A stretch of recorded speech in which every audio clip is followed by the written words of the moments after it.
Queridos irmãos, a paz do Senhor Jesus, que maravilha estarmos juntos aqui mais uma semana, dando continuidade aos nossos estudos das lições bíblicas da Escola Dominical, terceiro trimestre, classe adultos. Mais precisamente, estudaremos hoje a lição de número 7, intitulada Uma Igreja que não teme perseguição.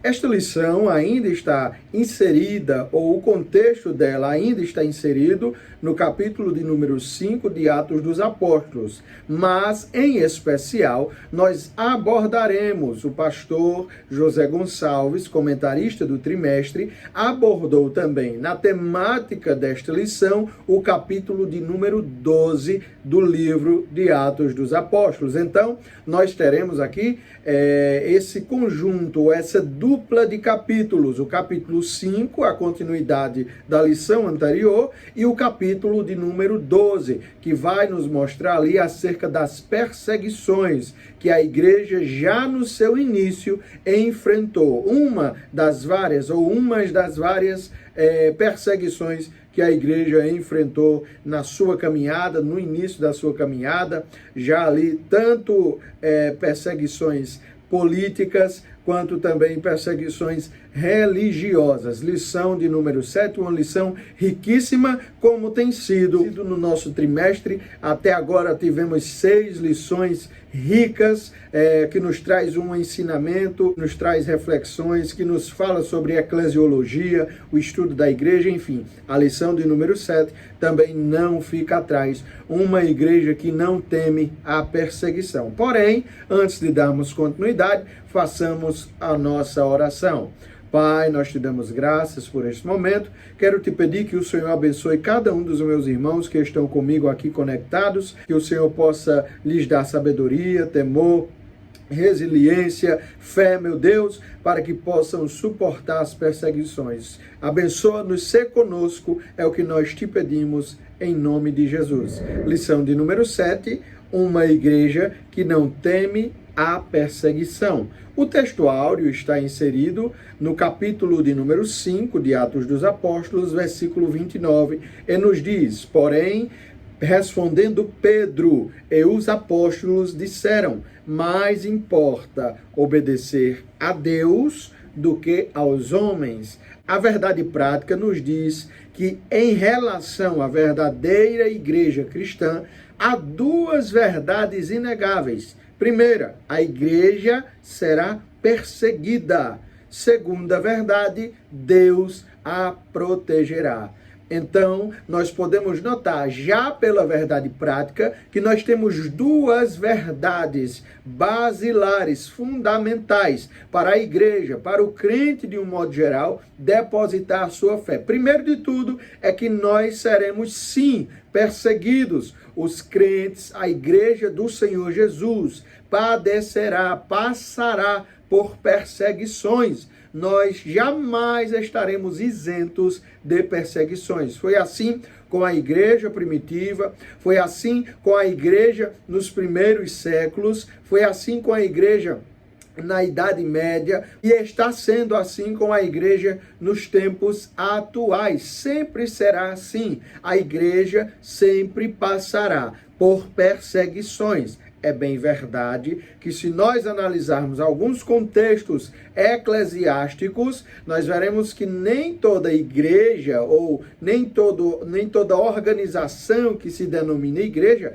passa por dificuldade, passa por problemas. E é aí, no decorrer da lição, que nós vamos ver os porquês destas igrejas não passarem por dificuldades, perseguições, problemas. Será que é porque a igreja não passa por perseguição, por dificuldades, por tribulações, ou porque esta igreja em si não está sendo ou seguindo o modelo da igreja bíblica? Porque no contexto bíblico, a igreja deve sim passar por perseguições. É a primeira verdade fundamental.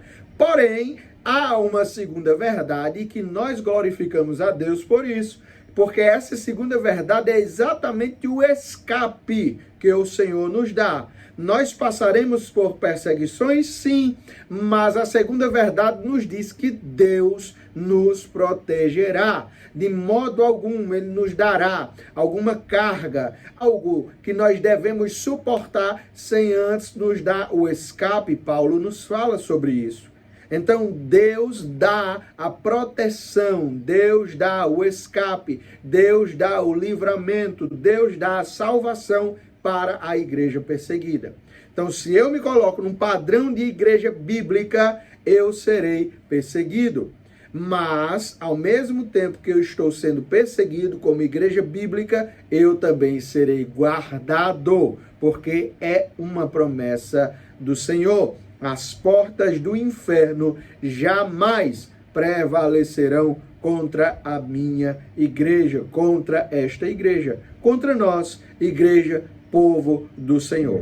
A leitura bíblica em classe está localizada, como foi dito, nos 2 capítulos de Atos dos Apóstolos. Primeiro, Atos capítulo 5, do versículo 25 ao 32, e Atos capítulo 12, do versículo 1 ao versículo 5.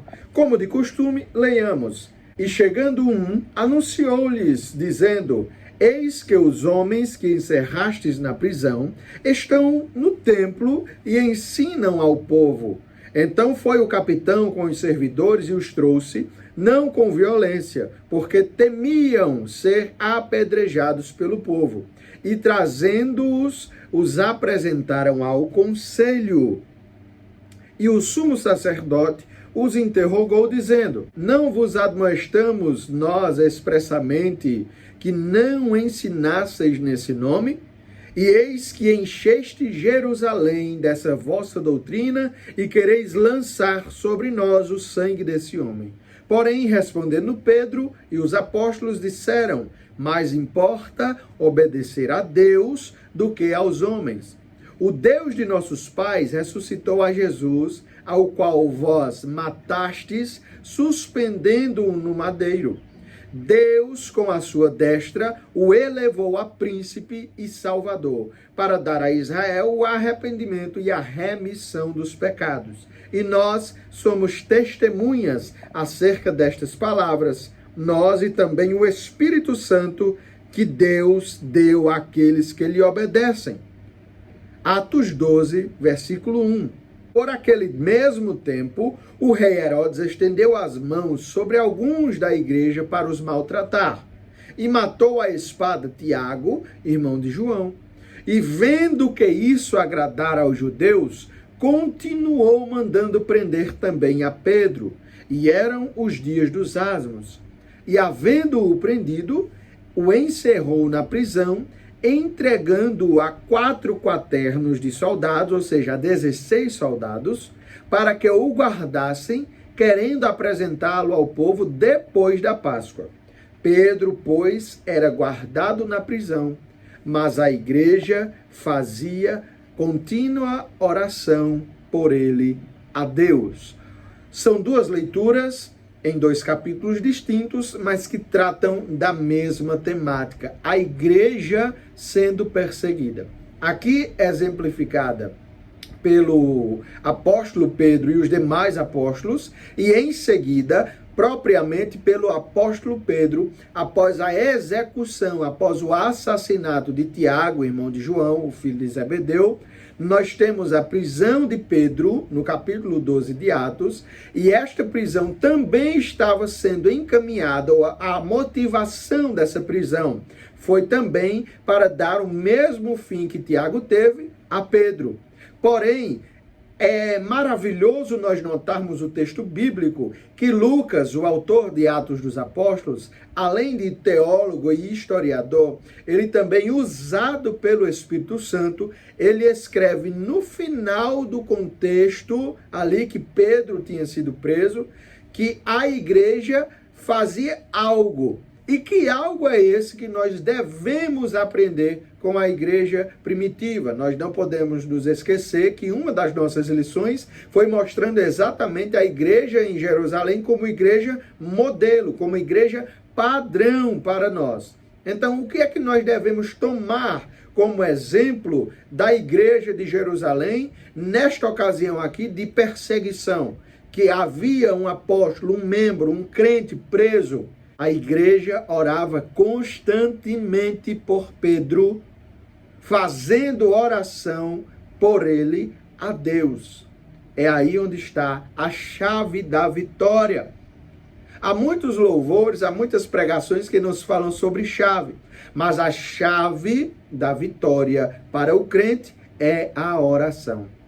Há um louvor internacional, um louvor em inglês, que se nós traduzirmos, vai nos dizer que a oração é a chave e a fé é o que destranca a porta, é o que faz a porta se destrancar. Então, a igreja estava ali orando por Pedro, estava intercedendo por Pedro, com fé, crendo que Deus tinha poder para fazê-lo, porque ela já tinha experimentado vários outros milagres. Então a igreja estava intercedendo por Pedro, e Pedro, mesmo em perseguição, mesmo em dificuldade, mesmo em problemas, Pedro recebe o escape, porque a nossa segunda verdade nesta lição é que Deus nos protege nas perseguições. Ele pode não nos proteger das perseguições, porque nós passaremos por perseguições, mas ele nos protege na perseguição. Sabemos que há diferença da preposição da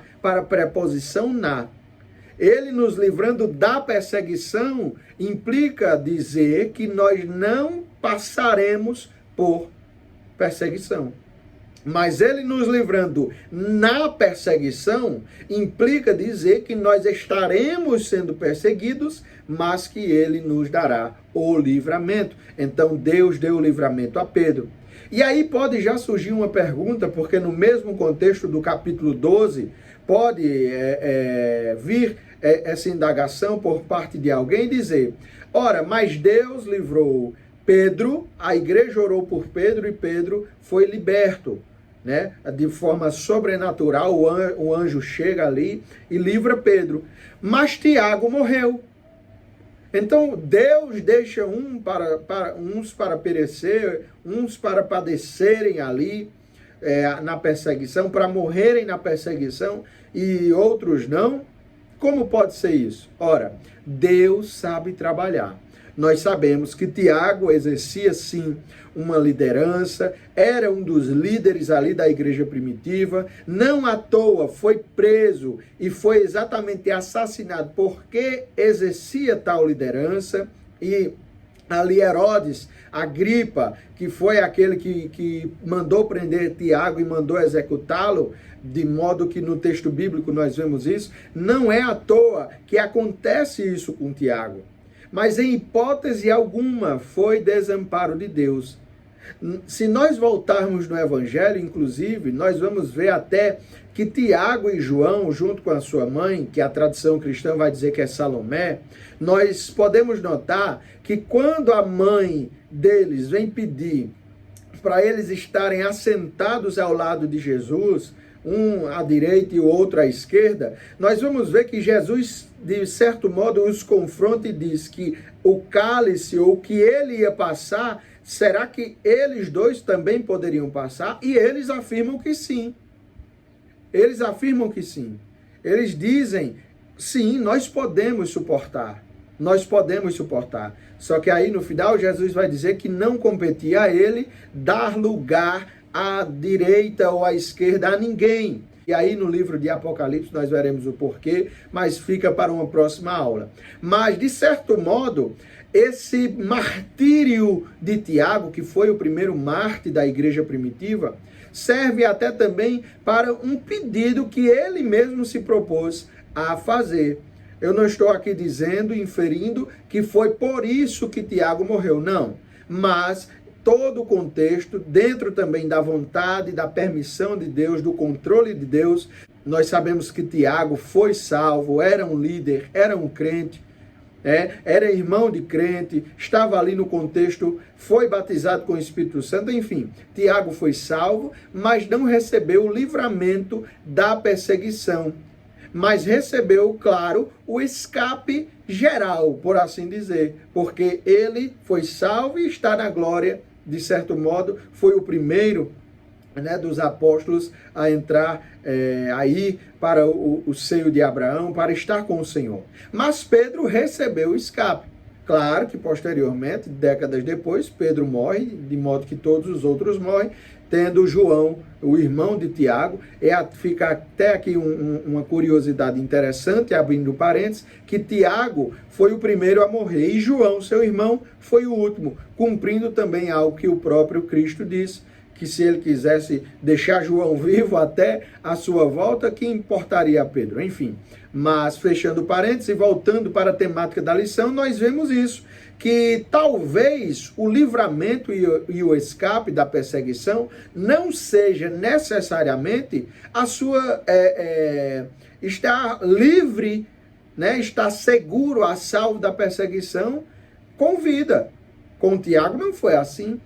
Ele ficou livre, mas ele foi para junto do Senhor. Ele morreu, martirizado, mas foi para junto do Senhor. De certo modo, está livre, ficou livre de todas as outras perseguições, de choro, de dor, de pranto, de ranger de dentes. Mas Pedro não. Naquele quadro ali, naquele momento, Pedro recebe o escape literal, inclusive da vida, porque com toda certeza a motivação para com Pedro também era a mesma que ocorreu com Tiago. Era a execução. Pedro iria morrer, mas Deus deu escape e Lucas faz questão, porque caso contrário não faria sentido Lucas citar isso. Lucas faz questão de dizer que pela oração dos irmãos, a igreja fazendo constante oração em prol de Pedro, Deus move e faz o sobrenatural, de modo que o autor, o pastor teólogo José Gonçalves, vai dizer no livro de apoio que após a oração ali, o céu se move, a oração da igreja,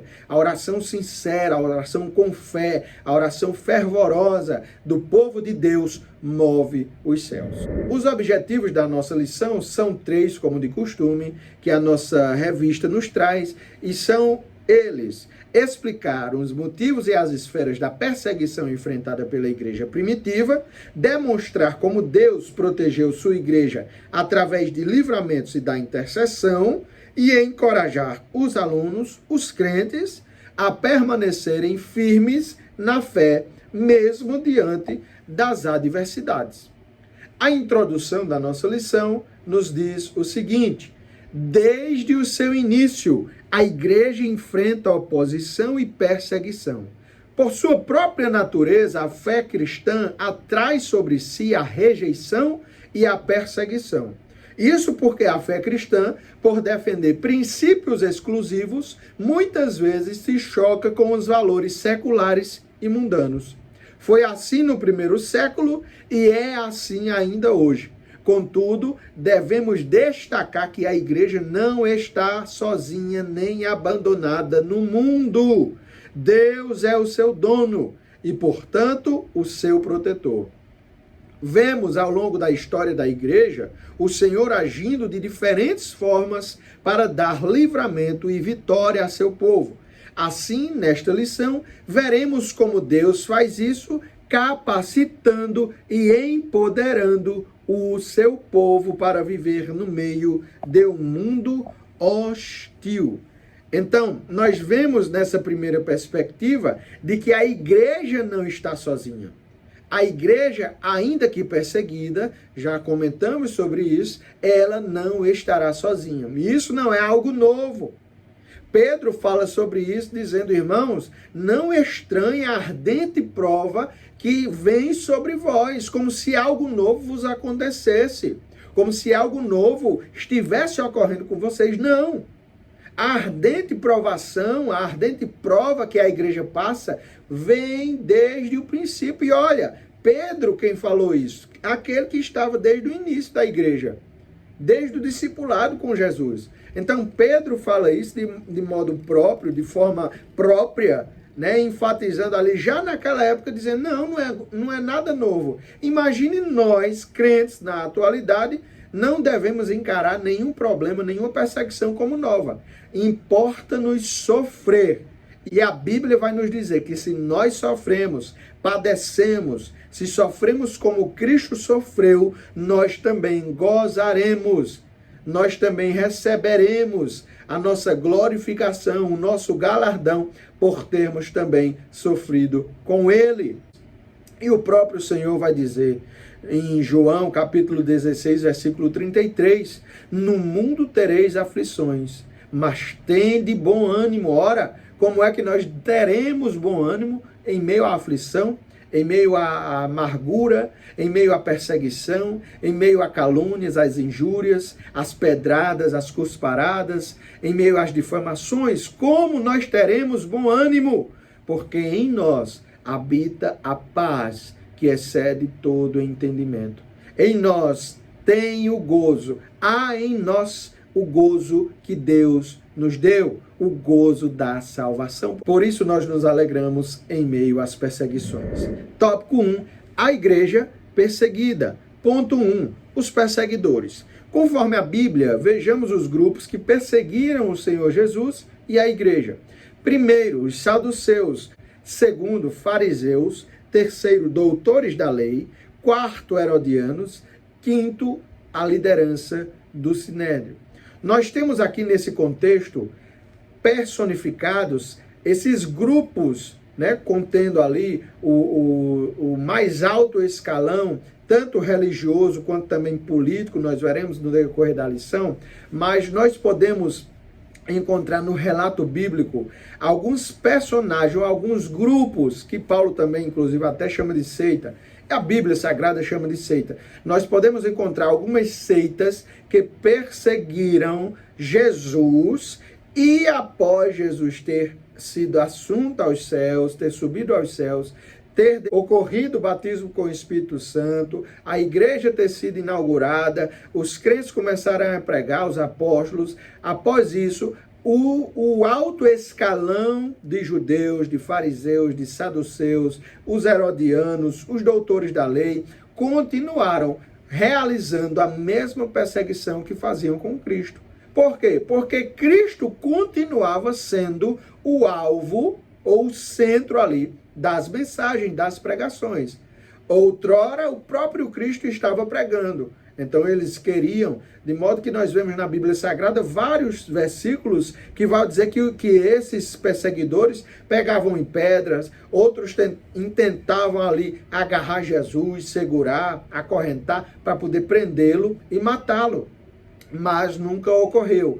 E depois de Jesus ter subido aos céus, os apóstolos continuavam pregando a mesma mensagem, só que agora centralizando ela em Cristo, uma mensagem cristocêntrica, uma mensagem pentecostal cristocêntrica, e do mesmo modo que Jesus era perseguido, os apóstolos continuaram sendo perseguidos.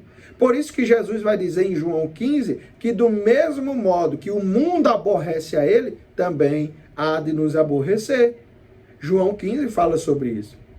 Ele diz que do mesmo jeito que o mundo rejeitou, também rejeitaria a nós. Porém, nós temos o escape. Então, os doutores da lei, os fariseus, a liderança do sinédrio, e também nós temos o capitão do templo, que aparece nesse contexto aqui desse capítulo. Inclusive no capítulo 4, versículo 1, vai falar sobre o capitão do templo. O capitão do templo não era ninguém mais do que um sacerdote que tinha poder de polícia. Nós sabemos pelo direito civil, pelo direito penal, que quem tem poder de polícia tem ali a autonomia para coagir alguém, para prender alguém, para levar essa pessoa a julgamento. Então, o capitão do templo tinha esse poder de polícia. O pastor José Gonçalves tinha um poder policial. É a mesma situação para este personagem em específico. O capitão do templo era um sacerdote que tinha esse poder, de modo que não somente ele, mas todos os outros citados aqui perseguiram os apóstolos E aí é uma perseguição mais de cunho religioso, porque esses perseguidores tinham ali envolvimento com a religião da época. Eram os saduceus, eram os fariseus, eram os herodianos, eram os doutores da lei, ali tem os escribas, era o capitão do templo, que era um sacerdote, mas não realizava funções sacerdotais no templo em si, tinha só esse poder policial. Mas essa perseguição parte de um bojo religioso, mas a perseguição que a igreja primitiva sofreu não foi apenas de cunho religioso. Nós veremos que há também perseguição política, que aí já é no capítulo 12, quando Herodes, que era ali o governante, né, Herodes, que representava ali Roma, governando, ele manda prender a Tiago, mata Tiago, condena Tiago, viu que caiu na graça do povo, porque o povo gostou, os judeus, melhor dizendo, esses personagens aqui, as seitas farisaicas, né, as seitas dos saduceus, os doutores da lei, gostaram, aplaudiram, por assim dizer, e Herodes prende Pedro também e intenta fazer o mesmo, mas nós já vimos que pelo poder da oração, Pedro foi salvo. Então, além desses grupos, várias pessoas entre o povo judeu e romano apoiaram a crucificação de Jesus e a perseguição da igreja posteriormente. Ponto 2. Esferas da perseguição.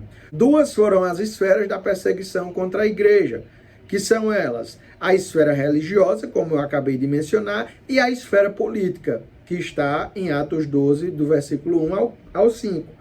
Além dos motivos espirituais provocados pelos demônios, né, as investidas mesmo do inimigo, a inveja e a ganância pelo poder levaram os religiosos e políticos a perseguirem a igreja do Senhor. Então nós temos nesse compêndio aqui, nesse contexto, né, nessas duas perícopes do capítulo 5 e do capítulo 12, as duas esferas da perseguição contra a igreja. A esfera religiosa, que vem por parte ali daqueles que estão no templo, os saduceus, como nós vimos no ponto 1, e também a esfera política, visando ali o poder, visando ali estar bem com o imperador, não ter problemas, não ter dor de cabeça, que foi de mais ou menos isso que Pilatos fez. Pilatos, lavando as suas mãos, né, que nos traz até o símbolo de um adágio que a gente usa. Não, eu lavei as minhas mãos, ou seja,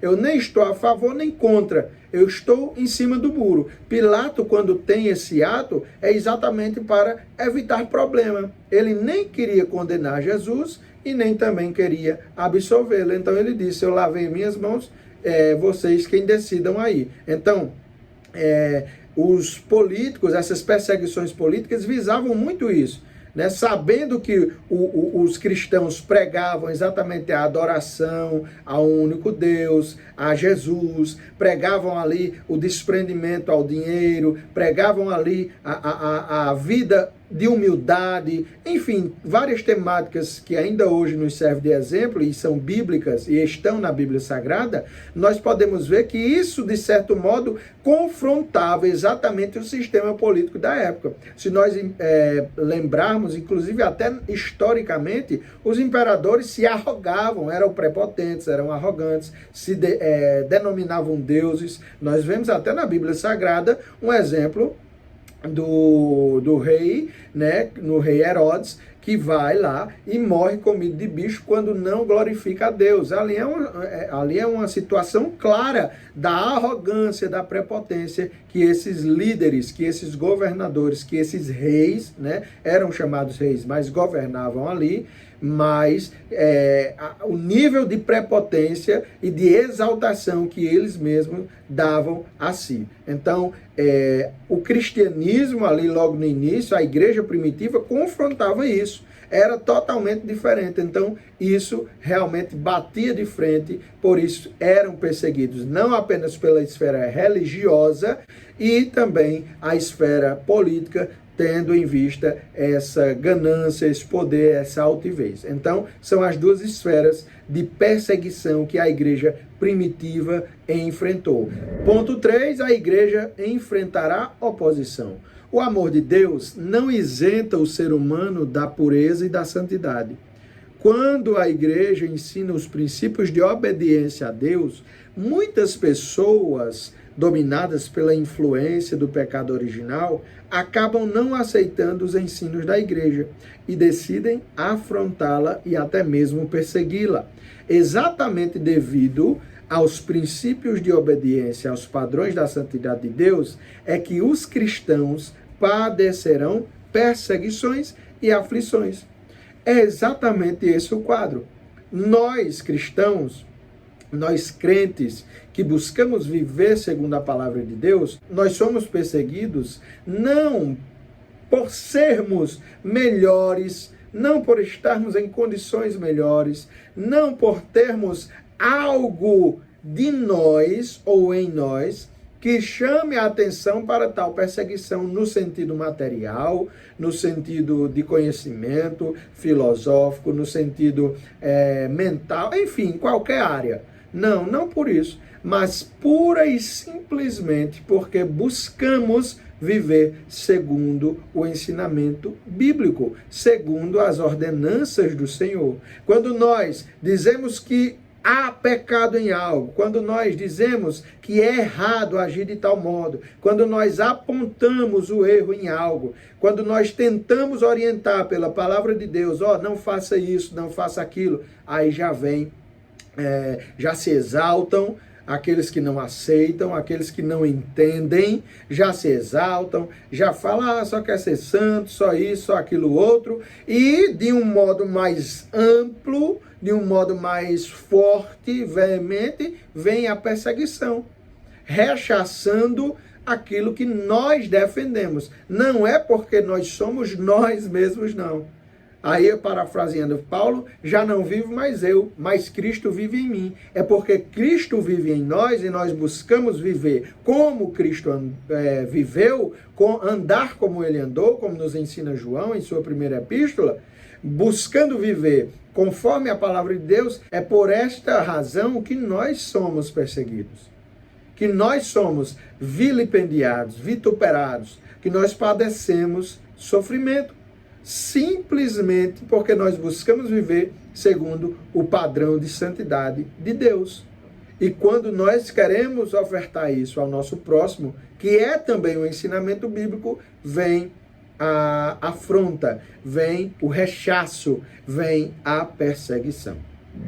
A visão geral do nosso tópico 1 nos diz: a igreja primitiva enfrentou perseguição e oposição, tanto na esfera religiosa, quanto na esfera política. Tópico 2, a igreja protegida. Por um lado, a igreja é perseguida. Por outro, ela é protegida. São as duas verdades basilares da nossa lição. Ponto 1, um anjo de Deus. Um dos grandes benefícios do reino de Deus é a sua proteção. Deus permite que sua igreja seja perseguida, mas em muitas ocasiões ele ordena o livramento, como fez no caso do apóstolo Pedro, que foi ajudado por um anjo. A Bíblia ensina que os anjos trabalham em favor dos que hão de herdar a salvação. Por essa razão, inúmeras vezes os anjos ajudaram os filhos de Deus.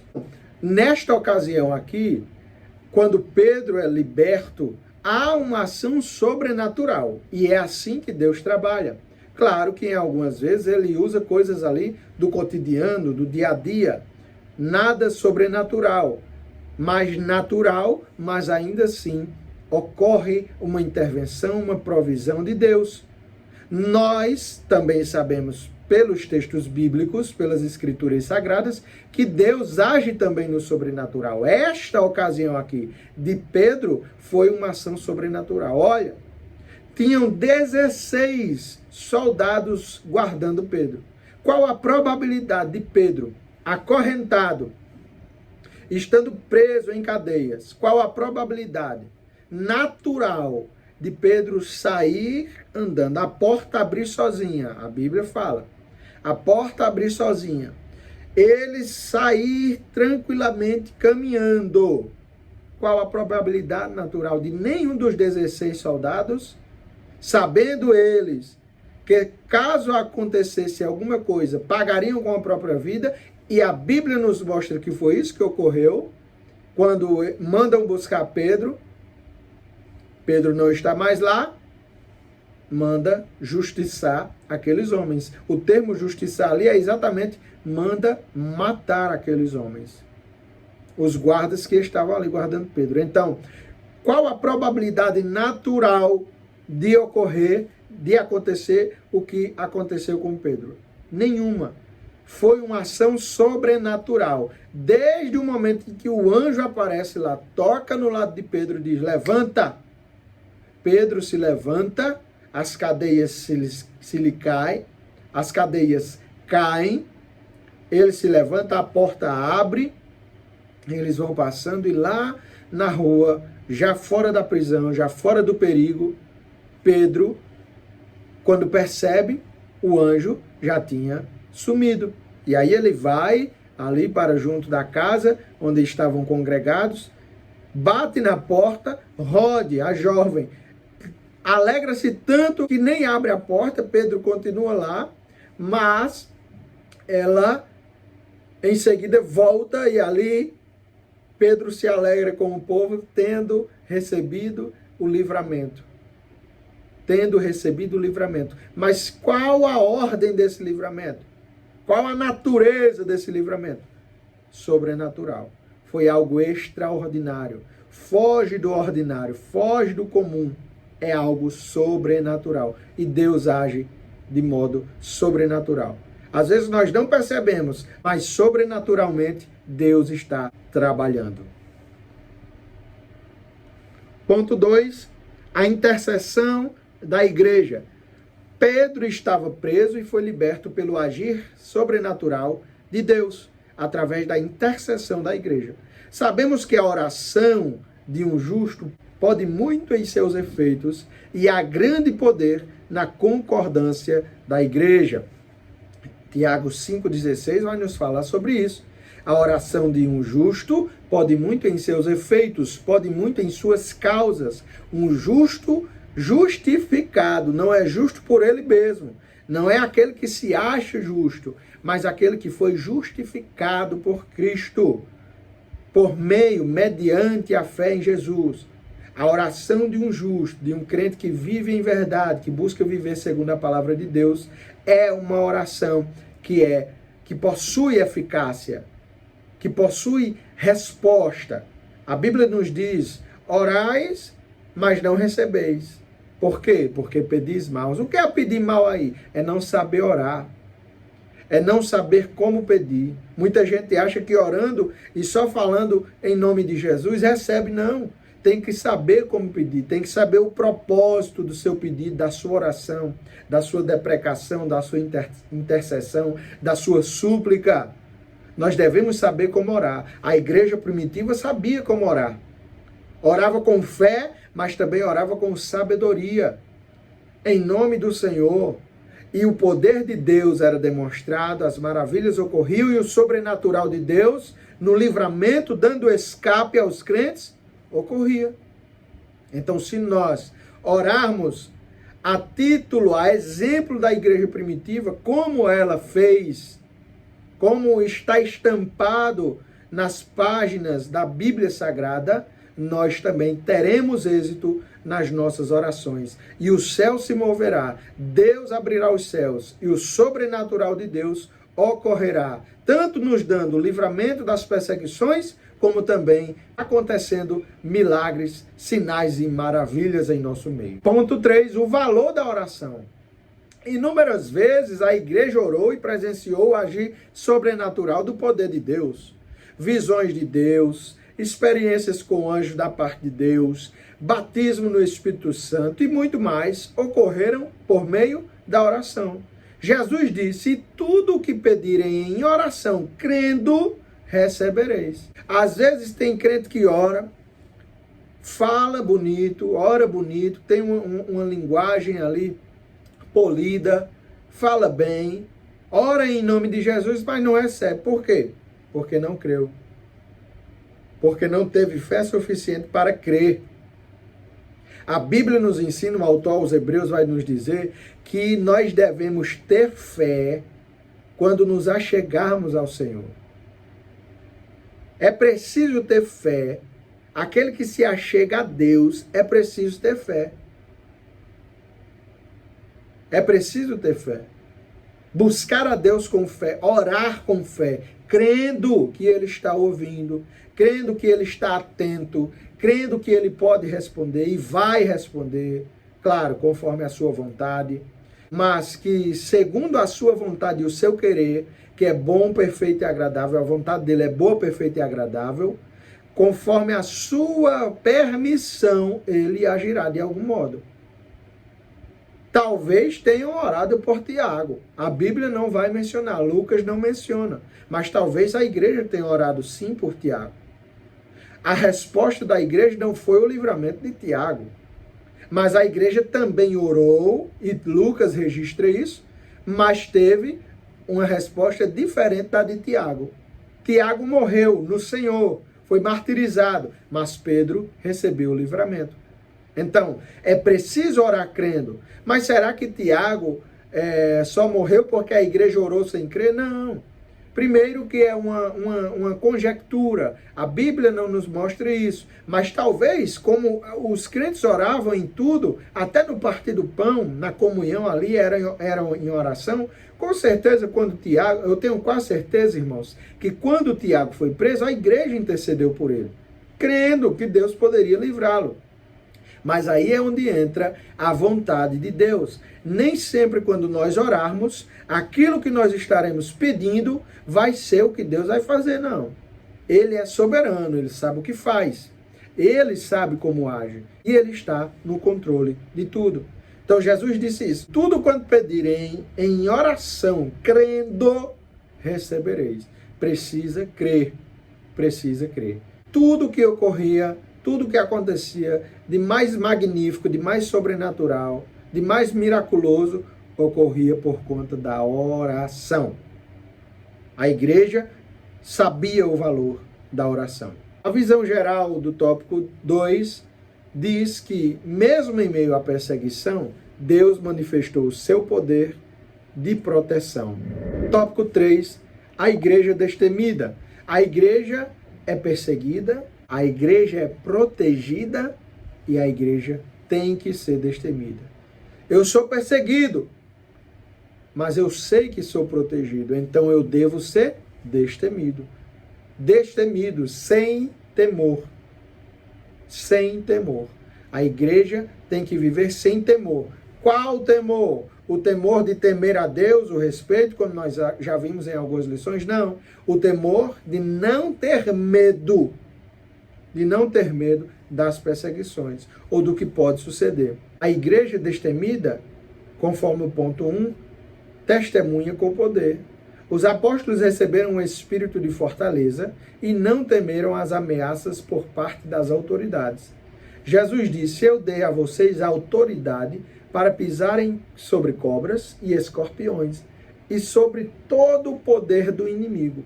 Nada lhes fará dano. Todo aquele que recebe a virtude do Espírito Santo se torna uma testemunha do Senhor e as portas do inferno não prevalecerão contra ela. É promessa. Nós estamos debaixo dessa promessa. Como igreja do Senhor, as portas do inferno jamais prevalecerão contra nós. As portas do inferno jamais prevalecerão contra o povo de Deus, povo sincero, igreja sincera, que vive segundo a verdade. As portas do inferno jamais prevalecerão contra nós. Porque nós devemos não temer? Porque nós não devemos ter medo? Porque nós estamos debaixo da promessa de que as portas do inferno não prevalecerão e que o dono da igreja, o nosso Senhor, estará conosco até a consumação dos séculos. Alguns dias, irmão Nil, só dos dias de culto? Não. Eis que estou convosco todos os dias até a consumação dos séculos. Nos diz Jesus em Mateus 28, do 18 ao 20, é promessa de Deus. De modo que na Bíblia Sagrada nós veremos que Deus faz essa colocação no Antigo Testamento. Ele diz isso a Moisés, a Isaías, a Jeremias, dizendo, eles temiam, e Moisés em especial disse que, rapaz, eu vou chegar lá no povo e eu vou dizer que quem me mandou, diga, eu estarei contigo, eu sou te enviou, o eu sou me enviou. Pode dizer isso.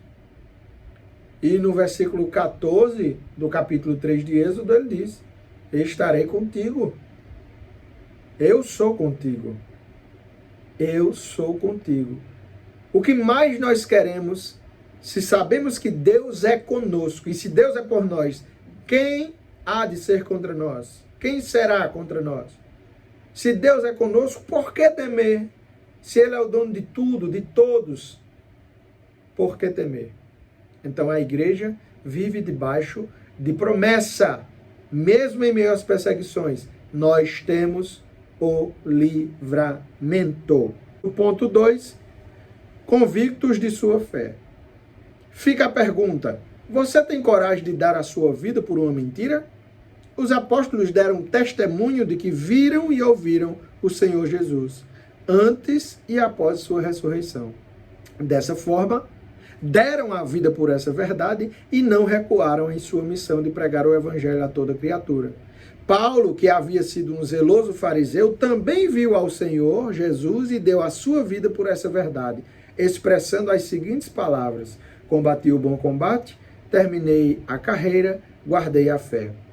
Será que, como muitos céticos, como muitos que querem desfazer da veracidade, da autenticidade, do poder, da excelência da palavra de Deus, será que, se a Bíblia Sagrada fosse um livro mentiroso ou mitológico, como muito é ridicularizado por muitos, será que se fosse mentira a pregação evangelística, não apenas dos evangelistas João, Lucas, Mateus e Marcos, mas de Lucas em Atos, das outras epístolas do próprio Paulo, será que se tudo isso fosse mentira, esses homens estariam dispostos a dar sua vida pela mentira? Esses homens estariam dispostos a padecer perseguições por uma mentira? Será que de fato tudo que nós pregamos como crentes é mentira e nós estamos fazendo alguém perder tempo, enganando alguém, querendo roubar, querendo parecer arrogantes, querendo ser os donos da verdade? Será que tudo isso é enganação, é mentira e morreu e acabou? Ou será que isso é a mais pura verdade? Como o dono da mensagem é a própria verdade, ele diz, eu sou o caminho, a verdade e a vida. Ou será que isso é verdade e nós estamos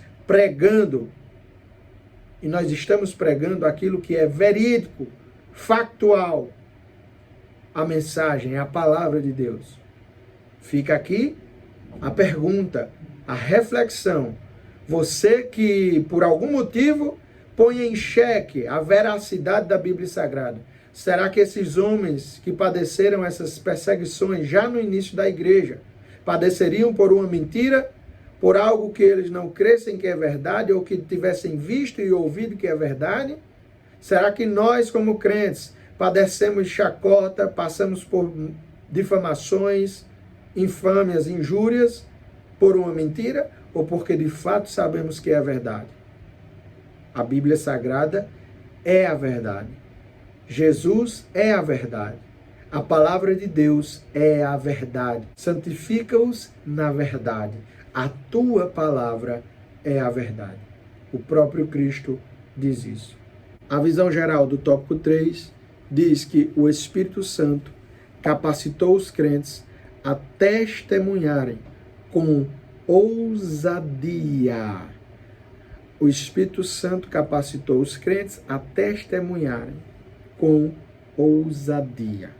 Conclusão da nossa lição: vimos como a igreja capacitada pelo Espírito enfrenta perseguições.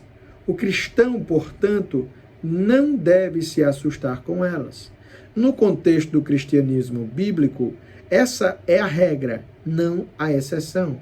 Ninguém gosta de ser perseguido.